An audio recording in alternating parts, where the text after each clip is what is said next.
আসসালামু আলাইকুম রহমতুল্লাহি ওবরাকাতু। প্রশ্ন করেছিলেন, বাবার ঋণ বাবা মারা যাওয়ার পরে এটা কি শুধু সন্তানদের উপর, ছেলেদের উপরই আসবে নাকি মেয়েদের উপরও আসবে? এ বিষয়ে ইসলাম কি বলে?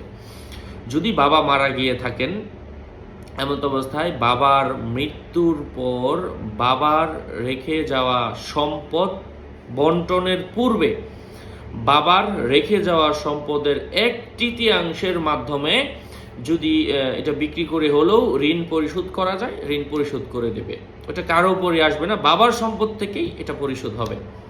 তারপর যেই সম্পদটা থাকবে ওটা সবাই ভাগ করে নেবে। এটা ঋণ তো ছেলেদের উপরও আসলো না, মেয়েদের উপরও আসলো না। যদি এমন হয় যে বাবার 1/3 বিক্রি করলেও ঋণ পরিশোধ হচ্ছে না, তখন চাইলে এটা ছেলেরা মেয়েরা তারা সবাই বুঝে শুনে মিলে ঝিলে দিবে।